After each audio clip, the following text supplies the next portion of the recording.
Hola a todos, Hi soy el everyone, juez Judge Amber Andrew Napolitano here Napolitano for para Judging Juzgando Freedom. la Today Libertad. is Wednesday, Hoy es miércoles November 5 de 5th, noviembre de 2025. 2025. Professor Glenn Deason joins Nos us now. acompaña el Professor profesor Deason, Glenn thank you Deason. very Profesor much for your Deason, time. muchas gracias Much por su tiempo, appreciated. se lo agradecemos I mucho. originally wanted to talk to you about Originalmente is quería Russia hablarle ready sobre si for Rusia peace, está but preparada para la before paz. we get there, Pero antes de entrar en can you materia, tell us ¿podría about the comentarnos las disputes disputas que going se on in están the produciendo EU en la as we UE speak over en this este momento sobre el tema confiscation de la issue? confiscación? I'm talking Me about refiero a the las threats by amenazas the de las potencias European europeas de powers to confiscar cientos de confiscate miles de hundreds millones of de euros billions en that activos are estatales of Russian rusos state assets depositados on en bancos deposits in europeos. European banks. Entiendo que My el primer understanding is ministro that de the Prime Bélgica se Minister of opone, Belgium is el saying presidente no, de and Hungría the se opone, president of Hungary y is todos los saying no. demás dicen, Everybody else is sí, saying, yeah, go adelante, ahead, take tomen the el money, dinero y give it to dénselo a Zelensky. Zelensky.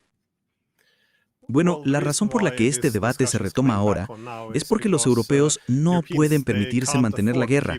Como sabemos, Estados Unidos ha estado intentando transferir cada vez más responsabilidad a los europeos, por lo que las armas estadounidenses tienen que ser compradas por ellos. Además, la UE está cubriendo gran parte de las finanzas de Ucrania. Su economía está en ruinas, por lo que Ucrania se ha convertido en un enorme gasto y desesperación se ha apoderado de los europeos precisamente porque no pueden afrontarlo. Cabe destacar que no lo hicieron en los últimos 3 años y medio, y Estados Unidos ha dejado claro que no quiere participar en la incautación de fondos rusos. Así pues, cabe preguntarse por qué, y la respuesta es que sería un desastre. Convertiría a los europeos en parias del sistema financiero internacional. Se convertirían en estados rebeldes. Esto significa robar los fondos soberanos de Rusia. ¿Quién volvería a invertir su dinero en Europa? ¿Por qué no haríamos esto contra los chinos? ¿Por qué no lo haríamos contra cualquier otro país? Sería un grave error, y creo que cuando se plantea este punto, la reacción inmediata suele ser: Rusia invadió Ucrania, deberían pagar por lo que acaban de destruir. Pero este argumento se puede aplicar a cualquier guerra. ¿Por qué los países de todo el mundo no confiscan los activos estadounidenses o europeos de sus guerras y se los entregan al otro país? Simplemente porque todo el sistema financiero internacional colapsaría. Esto es precisamente lo que están considerando ahora. Bueno, felicito al presidente Trump por no estar de acuerdo con esto. Pero, ¿qué es lo que realmente están considerando? ¿Confiscar los fondos y entregárselos al presidente Zelensky? ¿Congelar los fondos y utilizarlos como garantía para un préstamo que provendría de otros activos al presidente Zelensky? Hay varias propuestas sobre la mesa que Lagarde, von der Leyen, Starmer, Merz y Macron apoyen. Sí, hay diferentes propuestas, pero la principal es que estos fondos se utilicen como garantía para un préstamo, bajo la premisa de que en cualquier acuerdo pacífico, los rusos aceptarían que estos activos se entreguen a Ucrania como reparación. Esto suena extraño, porque sugiere que Rusia saldría perdiendo al aceptar pagar reparaciones, y dado que los rusos están ganando, esto no tiene mucho sentido. Así que creo que es bastante obvio que este dinero nunca se devolverá. Pero de nuevo, la idea que promueven es que los rusos terminarán regalando este dinero.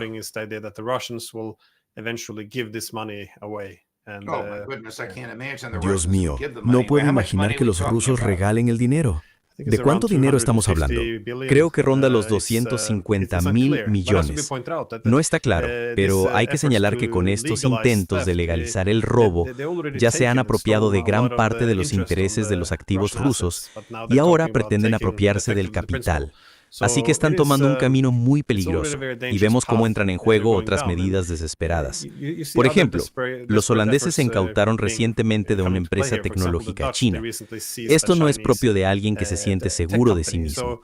Es decir, si el plan económico a futuro consiste en empezar a confiscar los activos de países competidores, se trata de una estrategia muy cortoplacista. Por lo tanto, creo que esto perjudicaría más a los europeos que a los rusos. Porque creo que los rusos no esperan recuperar este dinero. Dan por hecho que ya se lo han robado. El primer ministro de Bélgica actúa por un sentido del deber moral o por una ideología política al oponerse a esto. Leí parte de lo que dijo y me parece que está presentando un argumento moral muy válido, similar al que acabas de resumir. No podemos dedicarnos a robar fondos de otros países. Eso nos lleva a litigios que perderemos o a la guerra que también perderemos. No, exactamente. Y creo que ahí radica el problema. Si analizamos el argumento legal, si consideramos el sentido común, si en economía básica se necesita confianza, entonces esto no tiene ningún sentido. Creo que el problema es que, dentro de Europa, todos los argumentos que se esgrimen ahora son de índole moral, y la narrativa que todos han adoptado es la idea de que los rusos se han convertido en un estado expansionista, que simplemente invadió Ucrania sin provocación alguna, y que lo más razonable y justo del mundo es que paguen por lo que destrozaron. Una vez que uno se aferra a esta postura, cualquier oposición se interpreta como si estuviera del lado de Rusia. Pero se trata de preservar el orden financiero, porque, bueno, el orden internacional continuará. Simplemente otros países tendrán que encargarse de la financiación y la banca. Nadie volverá a confiar en los europeos. Este es también mi punto. Incluso el mero hecho de que los europeos se sienten a debatir si deberían legalizar o no el robo de activos de otros países ya es increíblemente perjudicial. Otras grandes potencias están observando esto. ¿Quién quiere invertir su dinero en Europa? Como europeo, es devastador presenciarlo.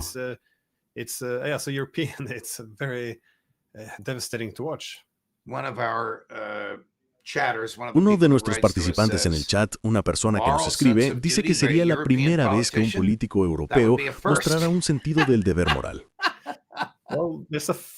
Hay un video gracioso. Un periodista pregunta, creo que alguien del Parlamento Europeo, aunque podría equivocarme, si confiscamos el dinero ruso para pagar a los ucranianos, ¿deberíamos confiscar los activos israelíes y dárselos a los palestinos? La respuesta en general es que no. Bueno, no es algo que estemos considerando ahora mismo, pero ese es precisamente el quid de la cuestión. Se necesitan normas. No se puede decir simplemente que algo es exclusivo de este caso o de aquel, porque nadie fuera de Europa se lo cree. De hecho, muchos europeos también ven graves problemas en esto. Pero, insisto, creo que más allá de toda esta retórica moralista, la realidad es que la razón por la que no lo hicieron en los últimos 3 años y medio es la pura desesperación. Estamos ante un colapso y no hay dinero para armas. No hay dinero para financiar al gobierno ucraniano. Los europeos ya no pueden permitirse financiar a Ucrania con sus presupuestos nacionales porque nuestras economías también se están deteriorando. Y los franceses, entre otros, ya han acumulado demasiada deuda. Sus monedas se van a devaluar. Así que ahora necesitan conseguir dinero nuevo. Por eso están considerando la posibilidad de legalizar el robo. Profesor Dyson, explíquenos la logística. Este dinero debe estar en más de un banco y en más de un país. ¿Es esta una decisión de la EU o del jefe de Estado del país donde se encuentra el banco? Para que quede más claro, ¿sabemos en cuántos países y cuáles son los activos estatales rusos depositados?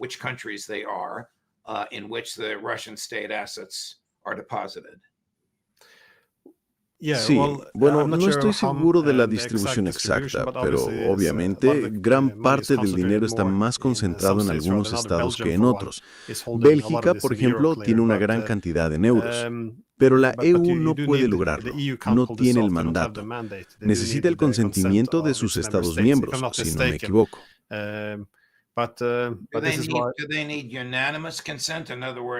¿Necesitan consentimiento unánime? En otras palabras, ¿pueden el primer ministro belga y el presidente húngaro por sí solos detener esto? Esa es una excelente pregunta. Debería haber investigado eso. Ah, está bien. Bueno, lo siento. No era mi intención incomodarte. Me pregunto si se trata de un debate hipotético o de un debate con consecuencias reales. Leí algunas de las declaraciones del primer ministro belga y me impresionaron mucho. Sí y no. Bueno, se opuso con firmeza porque hay mucho en juego. Como mencioné, no hay vuelta atrás. Así que una vez que se hace esto, habrá repercusiones. Es decir, la razón por la que lo comparé con el caso holandés del robo de fondos chinos es la suposición de que uno puede salir impune. Lo que aprendimos, por ejemplo, en ese caso es que posteriormente los chinos comenzaron a cortar el suministro de chips a los europeos porque se habían apropiado de su empresa. Como resultado, la industria automotriz europea se encuentra ahora en una situación muy delicada. Y sí, la idea de que se puede controlar fácilmente esta escalada es un error. Una vez que se toman estas medidas y se empieza a robar los activos de otros países, habrá repercusiones masivas.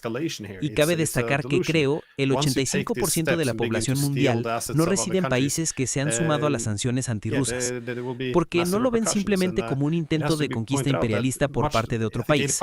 Consideran que la OTAN es la que provocó esta situación, y por esa razón no le ven ninguna legitimidad. E incluso si se tratara de una invasión no provocada, ya hemos tenido muchas. La idea de que ahora simplemente vayan a robar los activos, esto es una locura. Hicimos esto en la Segunda Guerra Mundial. Es decir, esto no se ha hecho antes.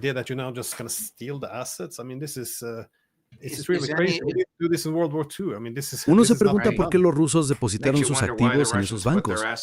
¿Hay algo de ese dinero en Noruega?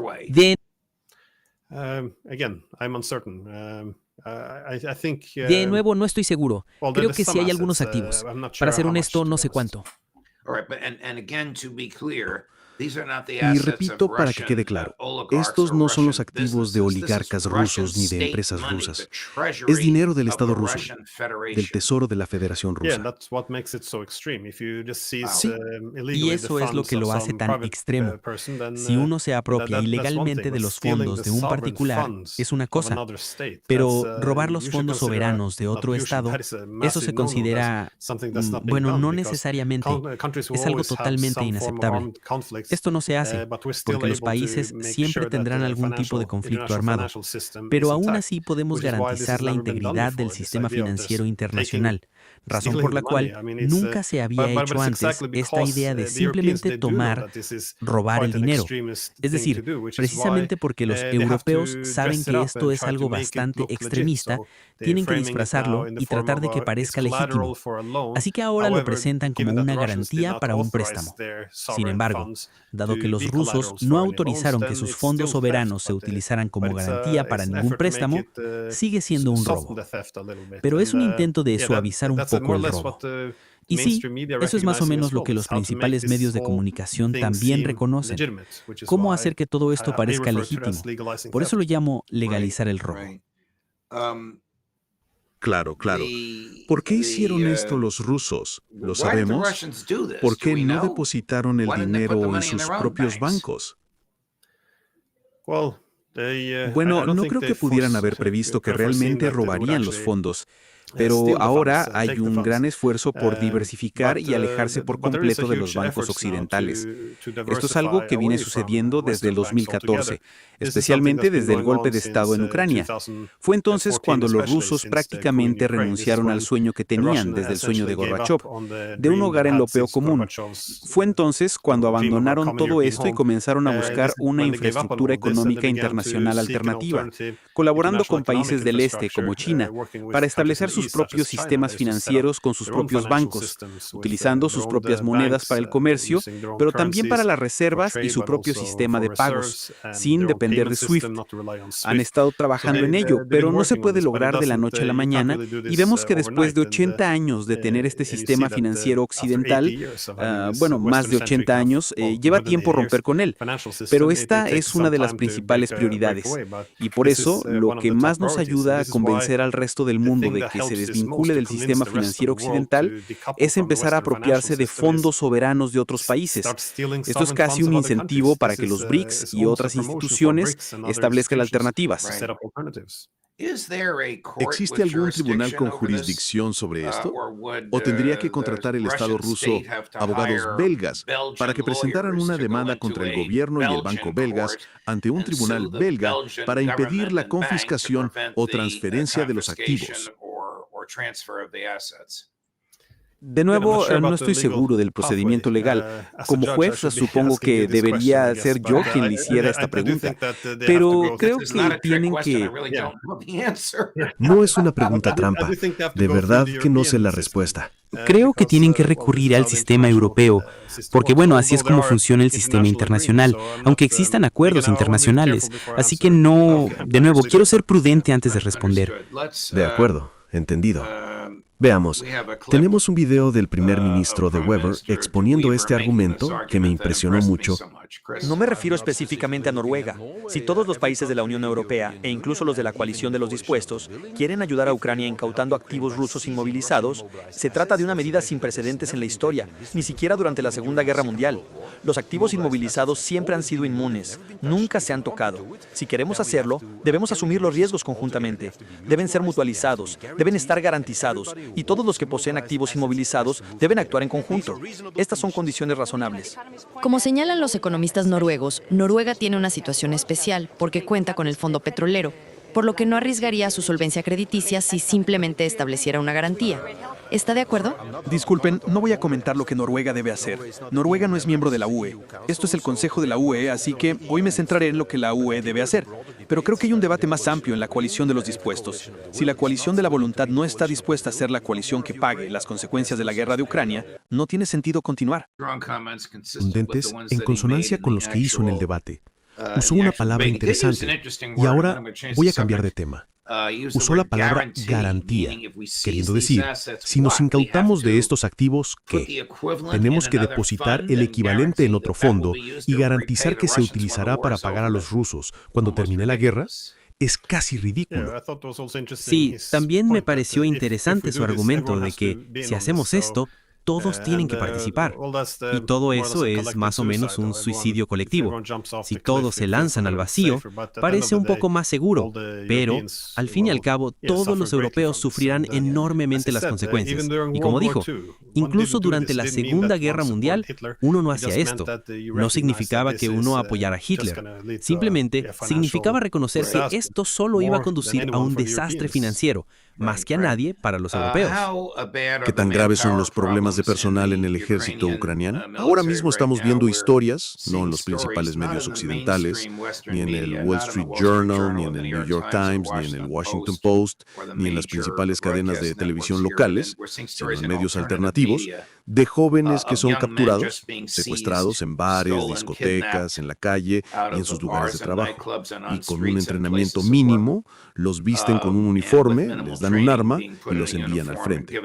También estamos viendo informes de deserciones masivas. Nuestro amigo, el coronel McGregor, informa de 20,000 deserciones mensuales en el ejército ucraniano. Es decir, es una barbaridad. ¿Qué se dice? ¿Y qué sabes tú de esto? No, esas cifras parecen correctas. Y bueno, el problema de la escasez de mano de obra es uno de los principales problemas de Ucrania ahora mismo, y también un problema que no tiene solución. Es decir, llevan 3 años y medio librando una guerra de desgaste. Además, han tomado algunas decisiones imprudentes. Bueno, Zelensky tomó algunas decisiones imprudentes. Siempre que una ciudad está a punto de caer, parece que han cambiado mano de obra por tiempo, es decir, enviando más hombres a las masacres para ganar algo de tiempo y evitar perder la ciudad tan rápido. Pero claro, en una guerra de desgaste, esto es un desastre. Y ahora tienen este enorme problema de escasez de mano de obra que se ha ido agravando. Los rusos, como estrategia, intentaron empeorar aún más la situación abriendo más frentes en Kharkov, Sumy y otras zonas para dispersar aún más a las fuerzas ucranianas. Esto generó una situación de pánico en Ucrania. Se vieron obligados a reclutar soldados a la fuerza y enviarlos al frente sin apenas entrenamiento. Muchos de los videos de jóvenes enviados allí son desgarradores, pues no querían estar allí, sabían que carecían del entrenamiento adecuado y que probablemente morirían. Como resultado, las tasas de deserción eran muy altas, había más rendiciones y las bajas eran mucho mayores. Dado que no todos eran soldados profesionales bien entrenados ni estaban motivados para estar allí, por esta razón, la situación se desmoronó rápidamente. Esta es una solución temporal que a largo plazo no hizo sino empeorar las cosas, porque con estas tácticas de reclutamiento agresivas están provocando mucha inquietud social y malestar entre la población. Además, en las trincheras, si eres un soldado profesional y compartes el puesto con mucha gente que no quiere estar allí y que ha sido obligada, la camaradería se resiente. También en el frente, si hay zonas donde los rusos pueden penetrar debido a la escasez de efectivos, activos, pueden cercar a un gran número de tropas, cortar las comunicaciones, muchas cosas empiezan a salir mal cuando hay problemas de personal. Por eso esto es crucial y por eso los europeos querrían un alto el fuego temporal para que puedan solucionar el problema de la escasez, dado que si no se soluciona, todo habrá terminado. Sin ejército no se puede continuar la guerra.